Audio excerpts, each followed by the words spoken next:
자, 성경 말씀 우리 함께 나눌 터인데 우리 성경에서 가장 많이 고난받은 사람, 고난하면 떠오르는 분이 누가 있습니까? 욥이죠, 욥. 오늘 이제 말씀을 보았던 욥, 바로 욥이 고난하면 가장 먼저 우리는 떠오릅니다. 욥이 얼마나 많은 고난을 받았는가 우리가 말씀을 다 읽진 않았지만 성도님들 잘 아시겠죠. 욥기 1장을 보면요, 한날에 하루 아침에 엄청난 욥이 고난을 받게 됩니다. 자, 먼저 이방인들이 쳐들어와서 밭에서 일하고 있는 욥의 종들을 죽이고 소와 나귀 떼들을 다 약탈해 갑니다. 이때 빼앗긴 소가 얼마냐? 500결이라고 그래요. 그러니까 1000마리를 빼앗긴 겁니다. 나귀가 500마리였습니다. 굉장히 많은 거예요. 그냥 몇 마리 가져간 것이 아니라 1000마리의 소 그리고 500마리나 되는 나귀를 빼앗긴 겁니다. 그만큼 그것들을 지키려면 종들도 많이 있었는데 다 죽임을 당했습니다. 그리고 그 이어서 어떤 일들이 있느냐? 들판에서 꼴을 먹이던 양떼들과 목자들이 있었는데 갑자기 하늘에서 불벼락 같은 것이 떨어진 거예요. 그래서 다 그 들판에서 타 죽었습니다. 그렇게 죽은 양이 1000마리입니다. 별로 놀라지도 않네요. 네. 그리고 세 번째는 셋대의 큰 도적들이 나타나서 또 재물들을 뺏어가는데 이때는 낙타떼들이 있는 곳에 달아서 낙타들을 약탈해 갑니다. 이때 빼앗긴 낙타, 이 근동 지방에서는 낙타가 주요 교통수단 아니겠습니까? 그렇게 빼앗긴 낙타가 3000마리나 됐습니다. 그러니까 욥이 얼마큼 부자였는지 알 수 있겠죠. 근데 그 모든 것을 하루 아침에 다 죽거나 빼앗겼다는 겁니다. 짐승떼들도 많은 것을 빼앗기고 또 부리던 것들을 지키던 종들도 굉장히 많이 죽었다는 거지요. 소위 말해서 자신의 재산을 한꺼번에 하루 아침에 다 잃어버렸습니다. 자, 근데 이것만 끝이 아니에요. 욥에게는 하나님께서 복 주셔서 자녀들의 복도 있었는데요. 자녀들이 모두 10명이었습니다. 아들 7, 딸 3이었는데요. 자, 이 자녀들이 큰아들의 집에서 함께 음식을 먹으며 잔치하고 있었는데 갑자기 큰 바람이 불어 일더니 그 집이 무너져 내린 겁니다. 그 집에 깔려서 사랑하는 아들, 딸 10명이 한꺼번에 죽임을 당합니다. 이 모든 것이 하루아침에 다 일어난 일이죠. 갑자기 감당할 수 없는 큰 고난을 겪습니다. 전 재산을 잃었습니다. 무엇보다도 사랑하는 자녀들을 하루아침에 한날에 다 잃어버렸습니다. 이 마음이 얼마나 참담하겠습니까? 자, 이런 와중에 욥의 몸에는 극심한 병이 찾아왔는데 피부병이 찾아왔습니다. 욥기 2장 7절을 보면 욥의 발바닥에서부터 정수리까지, 그러니까 온몸에 종기가 났다, 하얗게 되었다. 어찌 보면 문둥병과 같은 그런 질병이 몸에 생기게 된 겁니다. 그 피부병 때문에 얼마나 몸이 가려운지 도저히 견딜 수가 없는 거예요. 그래서 어떻게 했냐 하면 짓무르고 염증이 나는 것 같아요. 그래서 가려워서 질그릇 조각을 가져다가 그것을 깨서 몸을 긁을 정도로, 얼마나 손으로도 시원하지가 않은 거예요. 그러니까 그 골마 터지는 그 몸을 질그릇으로, 얼마나 거칠어요. 그것으로 긁어야지만 좀 시원한 거예요. 그렇게 그 잿더미에 앉아서, 그러니까 슬픔 가운데 앉아서 질그릇으로 몸을 긁고 있었다는 거예요. 얼마나 불쌍하고 안타깝습니까? 그러니 그것으로 긁고 있으니 소독도 되지 않았습니까? 그러니 더 염증은, 상처는 깊어지고 골마 터질 수밖에 없었겠지요.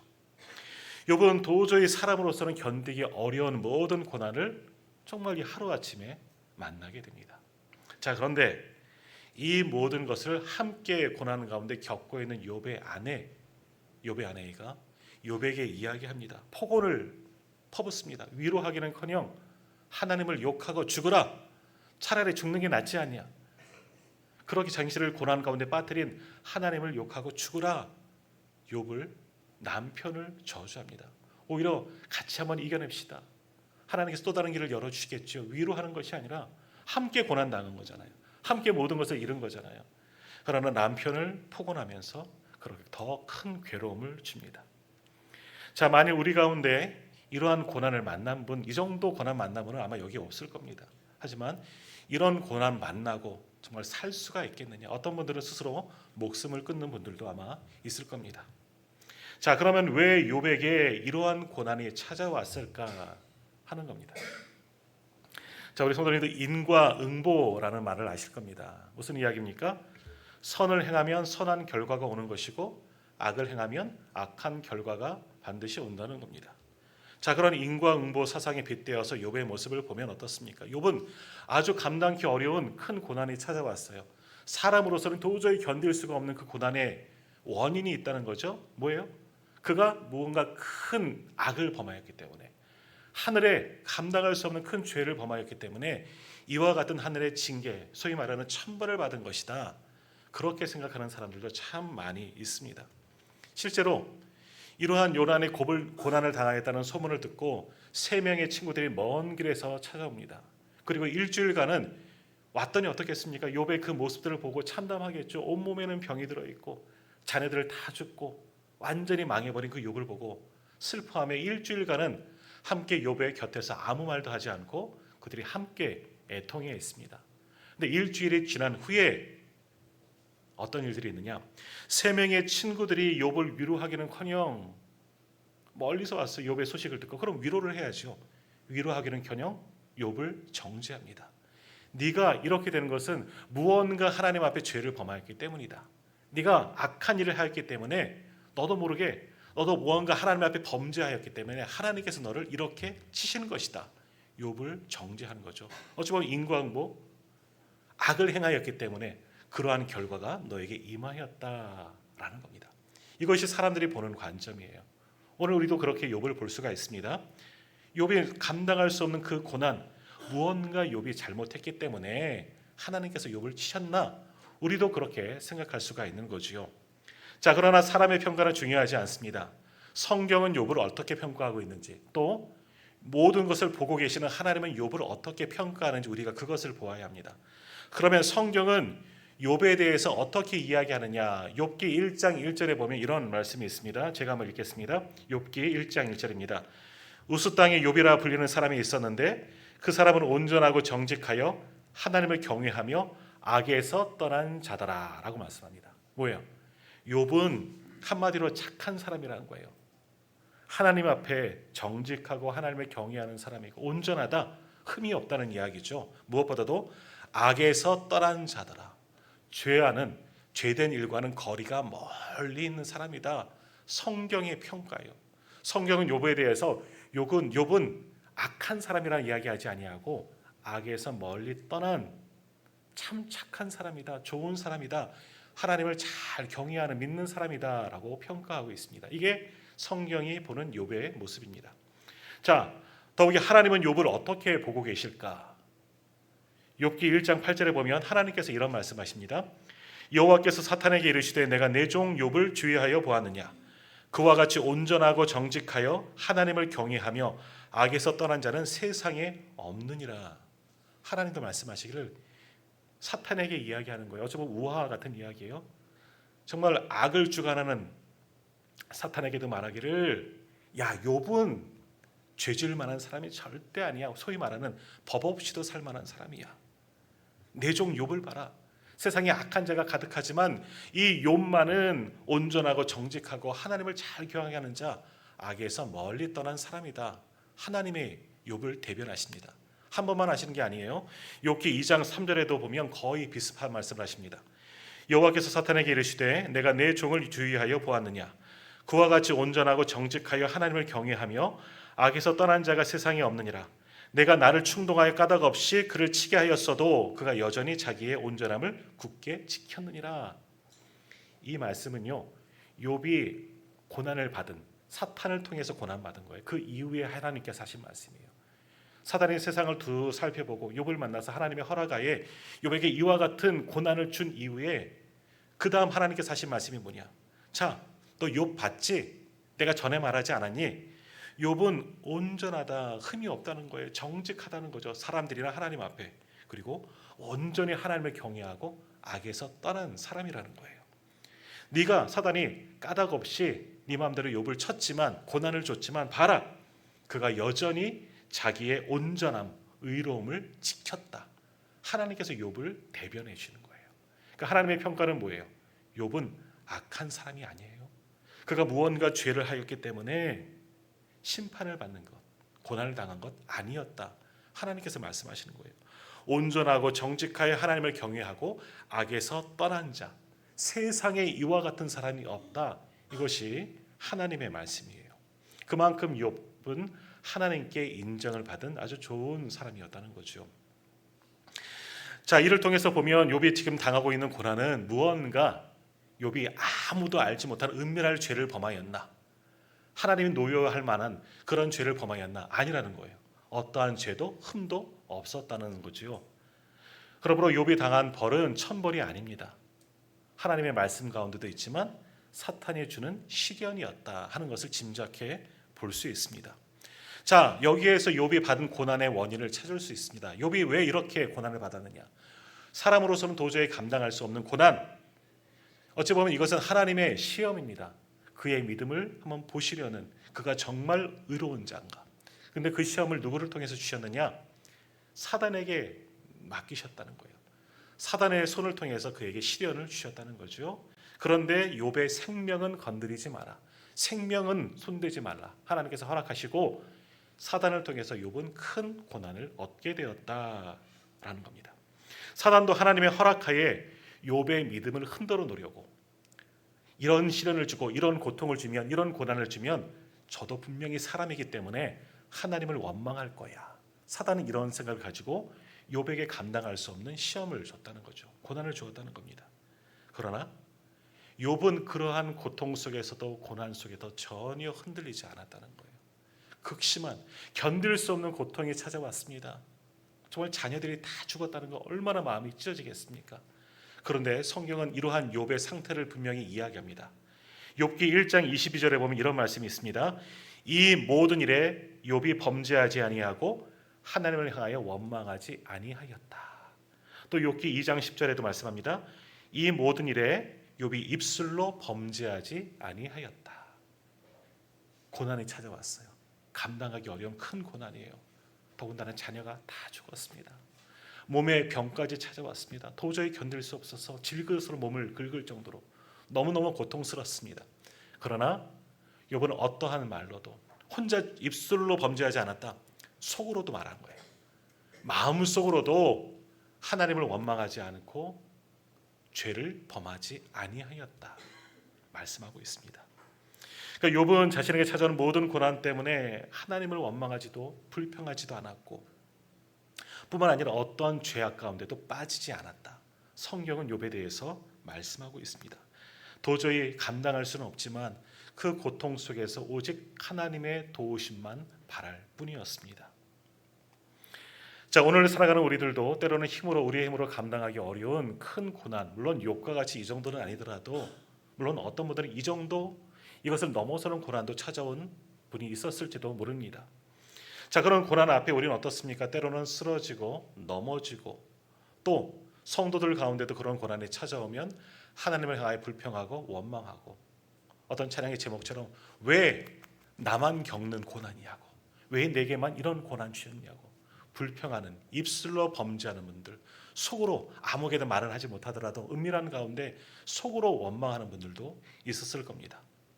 자, 이런 고난은 모든 사람에게 다 찾아옵니다. 이 정도까지는 아니더라도 우리 믿는 성도들이라고 해서 고난이 피해가느냐? 그렇지 않습니다. 자, 우리가 전도할 때 종종 이런 말을 할 때 있지 않습니까? 예수 믿으면 복 받아요. 그렇게 하셨죠? 전도를 해봤어야지. 예수 믿으면 좋은 일이 많아요 하고 복음을 전할 때 참 많이 있습니다. 오늘 오신 분들 가운데도 그런 이야기 들은 분이 있어요. 예수 믿으면 참 좋아요. 예수 믿으면 복 받아요. 예수 믿으면 잘 돼요. 예수 믿으면 행복해요. 오늘 장로님도 기도하셨지만 우리 교회 행복한 교회를 추구하는 교회예요. 예수 믿으면 행복해질 수가 있어요. 이렇게 이야기를 듣고 또 이야기를 전하는 분들도 참 많이 있습니다. 네, 맞습니다. 예수 믿으면 복 받습니다. 예수 믿으면 하나님이 복 주시는 줄 믿습니다. 여기에는 아멘 하시네요. 네. 예수 믿으면 복 받아요. 복 주셔요. 성경에도 그런 이야기가 있습니다. 우리가 잘 아시는 이삭 이야기, 아브라함의 아들, 믿음의 조상 아브라함의 아들 이삭이 있습니다. 흉년의 때에, 모든 사람들이 흉년의 때에 고난 가운데 있고 어려운 가운데 있습니다. 그러나 이삭은 그때에도 복을 받습니다. 성경에 뭐라고 이야기되어져 있느냐? 흉년의 때에 이삭의 농사였더니 100배나 되는 소득을 얻게 되었다. 흉년의 때 나우드가 망하고 있는데 이삭은 복을 받았다는 거예요. 조금도 아니고 100배나 되는 복을 받았다 이야기를 하고 있죠. 그리고 또 이어서 이야기합니다. 하나님께서 함께 하셔서 마침내 까먹었어요. 마침내 이삭이 거부가 되었다. 할렐루야. 마침내 하나님께서 복을 주시면 흉년의 때도 거부가 되는 줄 믿습니다. 복된 사람이 될 줄 믿습니다. 지금 세상이 어려워도 정말 하나님께서 복 주시면 어려운 때도 복 주시는 분이 분명히 있습니다. 여러 번 제가 말씀드렸지만 제가 전에 섬기던 교회 가운데 그런 장로님이 계셨어요. 하나님, 정말 고난 속에서 IMF 때 너무너무 어려웠대요. 근데 그분의 고백이 뭐냐? 미안하게도 감사하다는 거예요. 왜? 너무너무 어려워서, 경기가 어려워서 건축업 하시는 분인데요. 남들은 다 망했다는 거예요. 남들은 다 망하니까 모든 일거리가 장로님 회사로 들어온다는 거예요. 그러니까 어려움 속에 자기는 잘 된다는 거예요. 다른 분들에게는 미안하지만 자기는 너무나 잘 돼서 감사하다는 거죠. 흉년의 때 복을 받는 분이 분명히 있습니다. 하나님께서 손을 벌시면 어려움 속에서도 할렐루야 복을 주시는 줄 믿습니다. 한 번만 더 나오면 춤출 겁니다. 자, 우리 성도님들도 예수 믿으면 이러한 복을 받을 수 있습니다. 아니, 받게 될 줄 믿습니다. 자, 그러나 성경에서 말하는 복은 이것만이 아니에요. 이것만이 복이다 이야기하지 않습니다. 정말 이러한 복, 세상에서 소위 말하는 복, 우리가 말하는 복이 뭐예요? 말 그대로 부자가 되는 거죠. 거부가 되는 거예요. 뭐 로또라도 당첨되는 것, 그런 게 복 아니겠습니까? 권세를 얻는 것, 출세하는 게 복이에요. 하다못해 건강한 것도 복이고요. 자녀들이 잘 되는 것도 복이에요. 물론 하나님은 이러한 복을 분명히 주십니다. 이러한 복도 받습니다. 그런데 하나님이 주시는 복이 이게 전부냐? 그러면 시험 들 수가 있어요. 왜? 내 인생을 한번 가만히 보세요. 남들은 차치하고 내 모습을 한번 생각해 보세요. 여러분 통장에 한 몇십억씩 있습니까? 없지요? 저도 없습니다. 출세하셨습니까? 세상에서 권세를 누리고 있습니까? 아니요, 그러지 못했습니다. 자녀들이 잘 되는 분도 계시겠지만 어려운 가운데 겪는 분들도 분명히 있지요. 또 우리 가운데 오랫동안 신앙생활을 했지만 막 질병이 떠나가지 않는 분도 있어요. 예수 잘 믿는데도 중병이 찾아오는 분도 분명히 있습니다. 그러면 어떡합니까? 우리가 알고 있는 복, 이것과는 전혀 상관없죠. 잘 살지 못합니다. 출세하지도 못하죠. 형통하지도 못하죠. 자녀들에게 문제가 있습니다. 건강도 좋지 않습니다. 그러면 소위 말하는 복을 받지 못한 거라 우리는 생각할 수가 있습니다.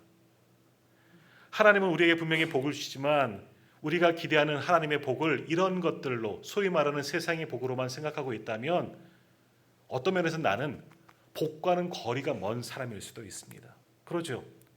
거의 대부분 그럴 것 같습니다. 아니, 나는 왜 하나님 나에게는 복 주시지 않았을까? 세상적인 복을 이야기하는 거예요. 하나님께서는 세상의 복도 분명히 주십니다. 어떤 분들에게는 물질의 복을 너무너무 많이 주셔요. 감당할 수 없는 복, 차고 넘치는 복을 주십니다. 어떤 분에게는 건강의 복을 주시고 어떤 분들은 자녀들이 잘 되는 복도 주시는 분이 있어요. 어떤 분들은 출세하는 분들, 소위 말하는 높은 공직에 또는 세상적으로 잘 되는 분도 분명히 있습니다. 근데 복 주시는 이유가 있습니다. 왜 물질의 복을 주셨느냐? 네 곳간에 차고 넘치도록 하나님께 주셨느냐? 아니라는 거예요. 그 받은 물질로 어떻게 하라고? 어려운 이들을 도우라고, 섬기라고, 하나님의 일에 쓰라고 물질의 복을 주시기도 합니다. 건강의 복을 줍니다. 몸이 아파서 아무것도 하지 못하고 주의 전에 와서 봉사하지도 못하면 안 되니까 건강의 복을 주셔요. 어떤 분들은 아팠다가도 주일날 오면은 건강케 하셔서 벌떡벌떡 일어나요. 일주일 내에 골골골골거리다가도 그렇게 건강의 복을 주시기도 하십니다. 권세를 주시기도 합니다. 출세하시는 분들도 있습니다. 왜? 세상 가운데 으뜸이 되어서 예수 믿는 자들이 어떻게 잘 되는지를 보여주고 그 높은 자리에서 하나님의 공의와 정의를 선포하고 많은 사람들에게 잘되게 하나님의 백성답게 살아가는 것을 보여주게 하기 위해서 출세하고 권세를 주기도 합니다. 그들을 통해서 세상의 잘못된 것, 부정과 부패를 다스리도록 만들도록 그러한 권세를 주시는 경우도 있습니다. 이러한 복도 하나님께서는 분명히 주십니다. 그러나 그 복이 전부는 아닙니다. 이러한 복을 안 받았다고 해서 하나님은 나에게 복 안 주셨구나, 나는 하나님의 복 안에 떨어진 자이구나, 소외된 자이구나, 이렇게 생각할 수도 있다는 거죠. 그러면 이러한 복을 받지 못하면 정말 시험 드는 거죠. 내가 백날 교회 가봤자 하나님은 내게 복 주지도 않고 오히려 시험만 맞는 거예요. 근심만 되는 거예요. 그럼 뭐예요? 내 시간만 아까운 거죠. 교회 가서 이렇게 앉아있는 시간이 너무너무 아까운 거예요. 내가 헌신하는 것, 내 에너지 너무너무 아까울 수가 있는 거죠. 하나님께 예물 드려봐야 뭐하나. 내게 돌아오는 것도 없는데 물질도 헌금한 것도 아깝다 하는 생각이 듭니다. 실제로 그렇게 여기는 사람들도 있습니다. 왜 그렇습니까? 세상적인 기준의 복을 바라기 때문에, 세상에서 잘 되는 것을 기대하기 때문에, 그것을 채워주지 않으면 나는 고난 중에 있다, 나는 복받지 못한 자다, 그래서 예수 믿어도 소용없구나 이렇게 생각하곤 합니다. 그러나 성경에서 말하는 복은 이것만이 아니에요. 이러한 복도 주실 때도 있고 그렇지 않을 때도 있지만 성경에서 말하는 복이 뭘까요? 성경에서 말하는 복은 단 하나밖에 없습니다. 바로 그것이 구원입니다. 오늘 우리는 이미 가장 큰 복, 최고의 복, 구원을 다 받으신 줄 믿습니다. 성경에서 말하는 복은 구원이에요. 여기도 말씀하는 거예요. 숱하게 말씀드렸지만 받은 복을 나누는 교회, 물질을 나누고 뭐 이런 것들도 포함되긴 하지만 받은 복, 구원의 복을 나누는 교회입니다. 성경에서 말하는 복은요, 구원이에요. 구원. 이 땅에서는 우리는 다 없어질 존재예요. 하지만 영원한 하나님의 나라, 그 복을 오늘 우리에게 주신 줄 믿습니다. 우리에게 있어서 최고의 복은 뭐냐? 바로 하나님의 나라예요. 바로 나라. 그 복을 어떻게 받았느냐? 내가 잘해서, 내가 뛰어나서, 내가 예수 잘 믿어서. 권사님 도리도리 하고 계시지만 맞아요. 내 공로는 아무것도 없어요. 단 하나, 뭐가 있을까요? 오늘 부르심에 응답한 것. 오늘 교회 나오라고 했을 때 그렇게요 하고 나와서 앉아 있을 때 복을 받는 줄 믿습니다. 구원을 얻게 되는 거예요. 내 공로는 아무것도 없어요. 십자가에 달리신 예수 그리스도를 믿는 것, 나의 모든 죄를 위해서 대신 짊어지고 내가 죽어야 하는데 나를 위해서 대신 죽으신 예수님을 믿는 것, 내가 한 거는 그거밖에 없어요. 근데 사실 그것도 성령님께서 주신 마음이에요. 믿음도 내게 아니라는 거예요. 내게 믿음 주셨기 때문에 그 믿음으로 믿었더니 내가 구원을 얻게 된 것, 이것이 우리가 받은 최고의 복인 줄 믿습니다. 오늘 예배드리는 우리 모든 분들은 바로 이러한 구원의 복을 다 받으신 줄 믿습니다. 가만 보니 오늘 처음 오신 분도 계시고 그렇지 않은 분도 계시겠지만 그런 구원의 복을 받는 것은 정말 간단합니다. 예수님을 나의 주님으로 영접하면 돼요. 믿으면 되는 거예요. 소위 말해서 믿으면 이 모든 복이 우리에게 임하게 되는 줄 믿습니다. 구원의 복도 주시고, 그러나 하나님은 이 땅을 살아갈 때에도 부족하지 아니하도록 날마다 채워주시는 줄 믿습니다. 세상의 복도 분명히 더하여 주십니다. 자, 다시 한번 본문의 말씀으로 돌아갈게요. 자, 욥에게 고난이 찾아왔습니다. 그 고난의 원인은 욥이 무언가 죄를 범해서 아니라는 거 이제 아시겠죠. 어떤 잘못을 했기 때문에, 범죄하였기 때문에, 은밀한 죄를 범하였기 때문에 욥이 고난을 받는 것이 아니라 하나님의 시험이에요. 그의 믿음을 돌아보고 그의 믿음을 자라나게 하시려고, 또 다른 복을 예비하시려는 하나님의 분명한 시험이었다라는 겁니다. 자, 욥도 그 고난 속에서도 믿음이 흔들리지 않았습니다. 불평하고 원망하고 입술로도 마음속으로도 하나님을 원망하지 않았습니다.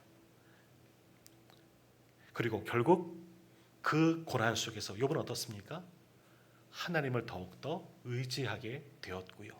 자신의 모습을 돌아봅니다.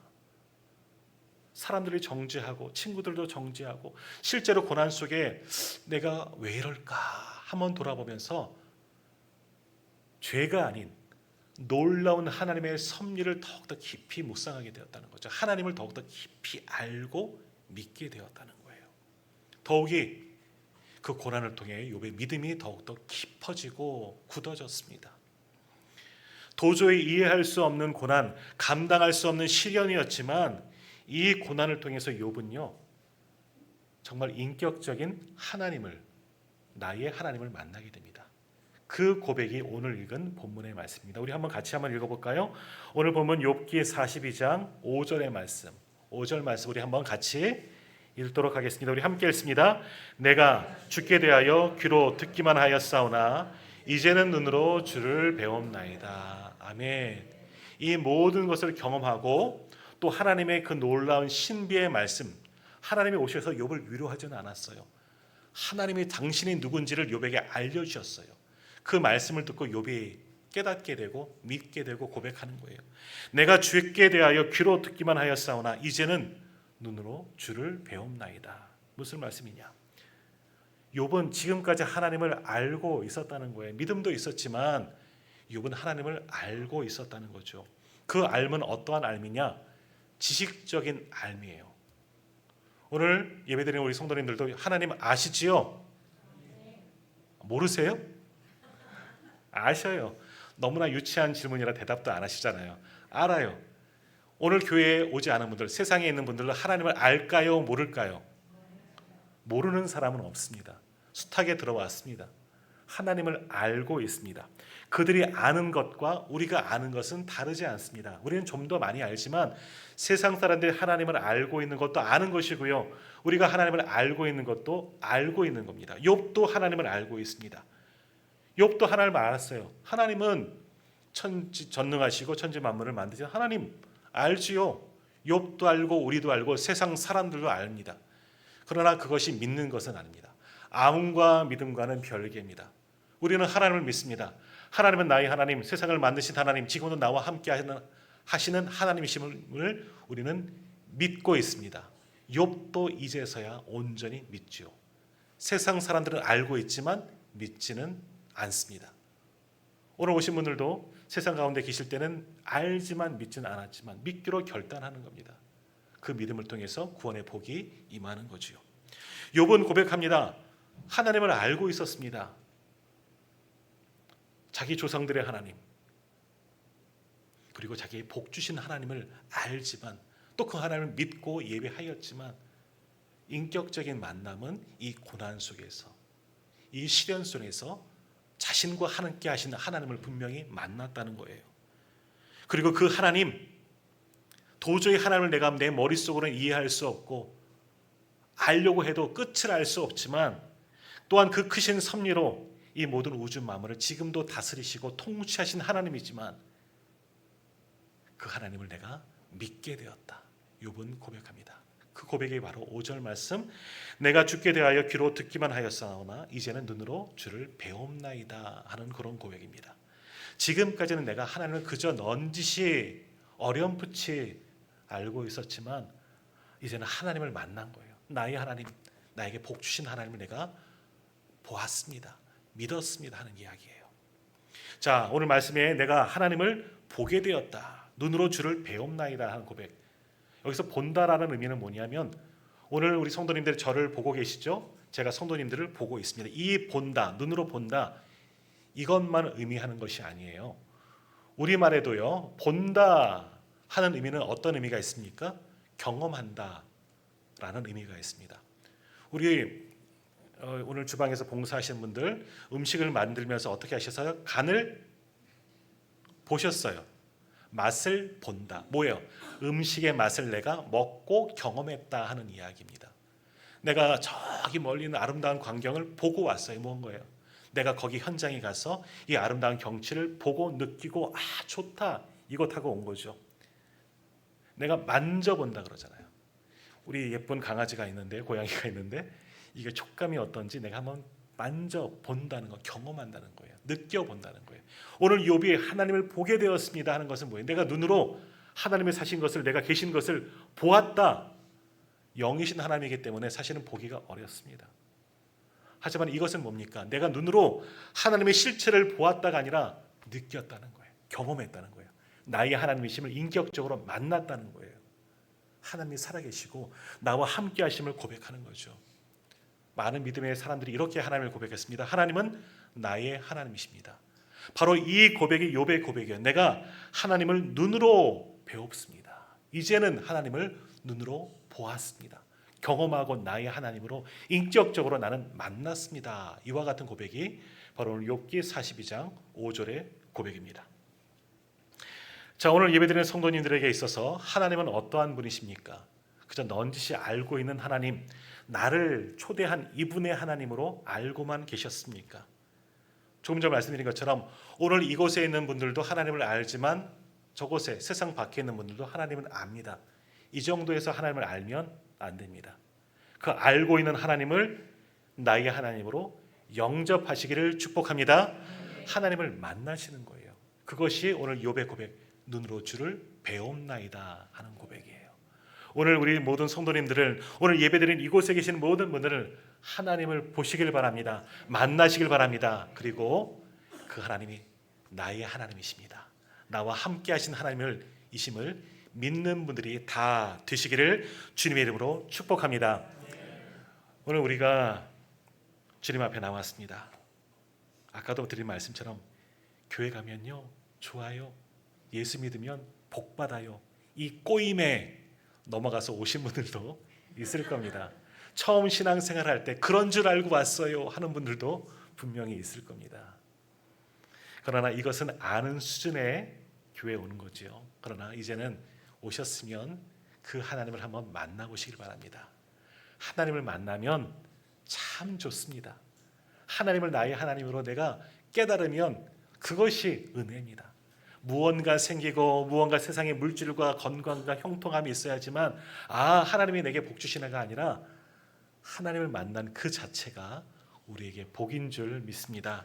오늘 우리 교회 처음 오시는 분들도 또는 오랜만에 오신 분들도 다시금 이곳에 계신 하나님, 누구의 하나님? 한번 합시다. 나의 하나님, 나의 하나님을 다 만나시고 그 하나님께서 복 주심을, 구원하시고 형통케 하심을, 그리고 나와 함께 하심을 경험하는 그 하나님과 오늘 찬양대의 찬양처럼 영원히 동행하시는 저와 우리 모든 성도님들 다 되시기를 주님의 이름으로 축복합니다. 기도하겠습니다.